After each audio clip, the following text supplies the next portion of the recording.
ঋণ শোধ। উত্তমকে বড়ুয়া।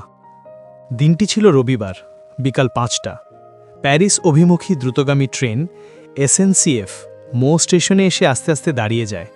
প্রমিত ট্রেনে ওঠে, এক বর্গি জানালার পাশে বসে পড়ে। ট্রেনের বগিতে তেমন কোনো উল্লেখযোগ্য সংখ্যক যাত্রী ছিল না। প্রমিত যদিও জীবনের তাগিদে প্রবাসে অবস্থান করেছেন, কিন্তু তার কাছে মাতৃভূমি খুবই প্রিয়। দেশের সাহিত্য ও সংস্কৃতি নিয়ে তার আগ্রহের কমতি নেই। ট্রেন লিকলিক করে দ্রুতগতিনে এগিয়ে যাচ্ছে।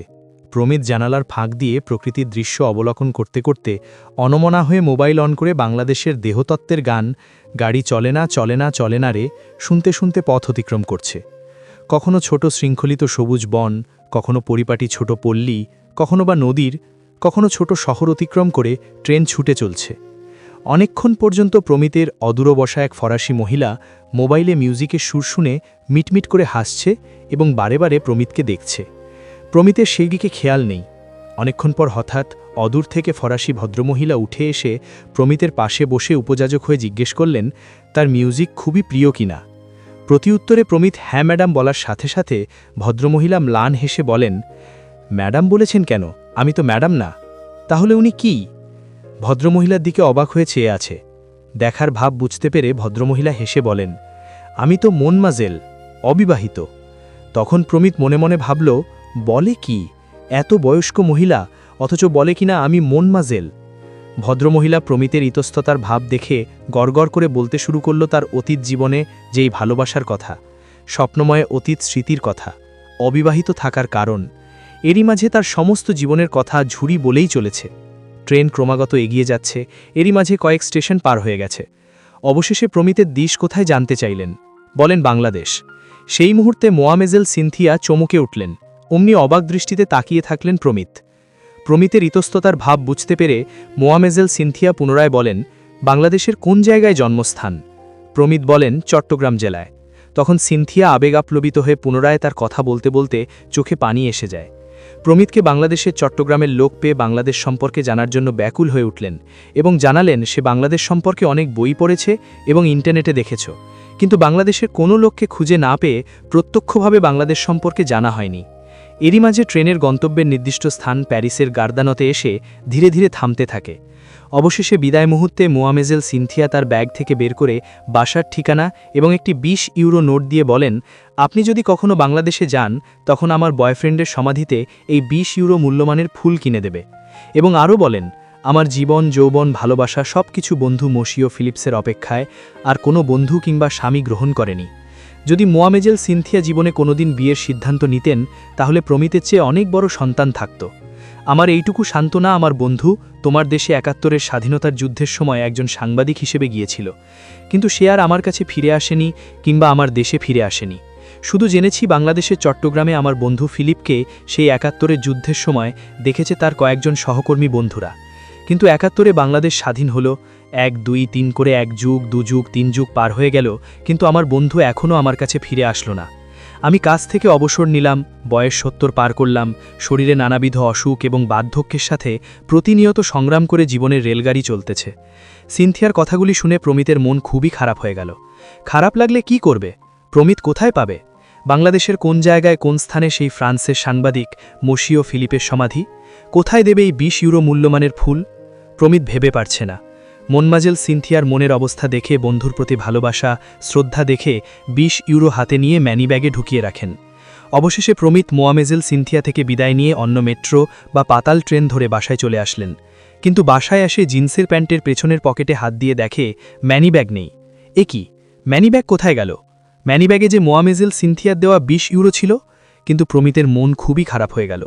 তখন পুনরায় নিজ গায়ে জ্যাকেটের পকেটে হাত দিয়ে ম্যানিব্যাগ খুঁজতে গিয়ে তার পরিবর্তে এক টুকরো ছোট কাগজ পেল। তাতে আছে মোয়ামেজেল সিনথিয়ার ঠিকানা। ঠিকানাটা খুঁজে পেয়ে প্রমিত কিছুটা মনের সান্ত্বনা আসলো। যাক, ম্যানিব্যাগ তো হারালাম, অন্ততপক্ষে ঠিকানা তো পেলাম।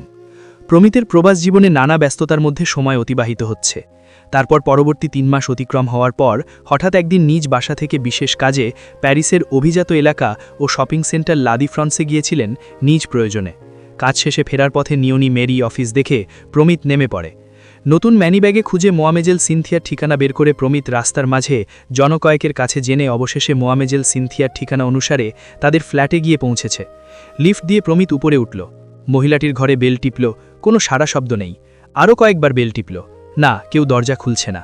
ফিরে যাবে ভাবছে। এই সময় পাশের ফ্ল্যাট থেকে এক বয়স্ক মহিলা দরজা খুলে বের হলো। সে প্রমিতকে জানালো মোয়ামেজেল সিনথিয়াকে গির্জায় নেওয়া হয়েছে। কিন্তু কেন সিনথিয়াকে গির্জায় নেওয়া হলো? আজ তো রবিবার কিংবা কোনো বিশেষ উৎসব নয়। যদি এরই মাঝে যে কোনো একটি হলে বুঝতে পারতাম ধর্ম বা কর্মের জন্য হয়তো গির্জায় নেওয়া হলো, কিন্তু না, নিয়ে গেছেন কিংবা নিজে গেছেন, এরই মাঝে দুটো কথা।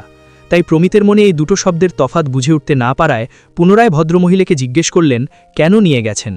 তখন তিনি জানলেন মোয়ামেজেল সিনথিয়া আর মানব জগতে বেঁচে নেই। তার কথা শোনার সাথে সাথে প্রমিত হতবাক হয়ে গেলেন। প্রমিত স্থির থাকতে পারলেন না। মনে হলো এই বিশাল বিল্ডিংটা চারিদিকে ঘুরছে। এ কি, এই অবস্থা কেন? কেন তার কোনো উত্তর খুঁজে পেলেন না প্রমিত। তখন প্রমিত মাথায় হাত দিয়ে দরজার সামনে বসে পড়েন।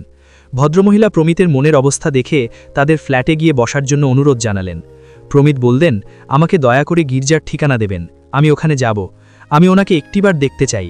প্রমিতের মনে হলো এটা মোয়ামেজেল সিনথিয়ার মৃত্যু নয়, এটা মৃত্যু হয়েছে প্রমিতের মার। ভদ্রমহিলা প্রমিতকে গির্জার পথ দেখিয়ে দিলেন।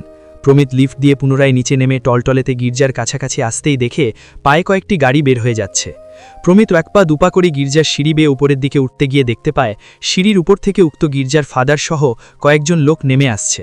প্রমিত তাদের সম্মান জানিয়ে তার পকেটে থাকা মোয়ামেজেল সিনথিয়ার ঠিকানা দেখার সাথে সাথে একে অপরের মুখোমুখি দেখে। ফাদার প্রমিতের পরিচয় জানতে চায়। প্রমিত বিস্তারিত পরিচয় দিয়ে এবং কিভাবে মোয়ামেজেল সিনথিয়ার সাথে পরিচয় এবং তার বন্ধু সম্পর্কে বলাতেই ওনারা আশ্চর্য হয়ে যায়। প্রমিতকে বলে, তোমরা এশিয়ার লোক, একদিনের পরিচয় অতটুকু মায়া মমতা, শ্রদ্ধা। ফাদার প্রমিতের মাথায় হাত বুলিয়ে দিয়ে সবিনয়ের সাথে সেমেট্রির পথ দেখিয়ে দিল।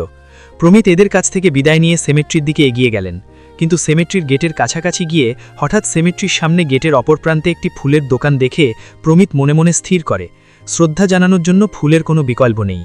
প্রমিত ফুলের দোকানে গিয়ে সারি সারি ফুলের সমারোহ দেখে কোনটা রেখে কোনটা নেবে তার স্থির করতে পারছে না। অবশেষে স্থির করে সাদা গোলাপ দেখে প্রমিতের খুবই পছন্দ হয়। তাই দোকানিকে সাদা গোলাপের একটি বড় তোড়া সাজিয়ে দিতে বলেন। দোকানি খুবই সুন্দর করে একটি সাদা গোলাপের তোড়া সাজিয়ে দিল। প্রমিত দোকানির কাছে জানতে চায় দাম কত। দোকানি বলেন 30 ইউরো। প্রমিত তার কোনো প্রতিউত্তর না করে 30 ইউরো পরিশোধ করে। প্রমিত সাদা গোলাপের তোড়া নিয়ে সেমেট্রির দিকে এগিয়ে গেলেন। সেমেট্রির ভারপ্রাপ্ত ডিরেক্টরের সিকিউরিটি গার্ড সেই মুহূর্তে বাধা দেন, কিন্তু প্রমিত অনুনয় বিনয় করলেন, তার কথায় কোনো কর্ণপাত করলেন না। অবশেষে প্রমিত গেটের বাইরে এক পাশে গিয়ে সুন্দরভাবে ফুলের তোড়া সাজিয়ে পাশে মোবাইল ফোন অন করে সেই দেহতত্ত্বের গান, গাড়ি চলে না চলে না চলে না রে গান বাজাতে বাজাতে মনে প্রাণে হৃদয়ে শ্রদ্ধা জানাতে জানাতে কখন যে দুপুর গড়িয়ে সন্ধে নেমে আসলো তা প্রমিত জানতে পারল না।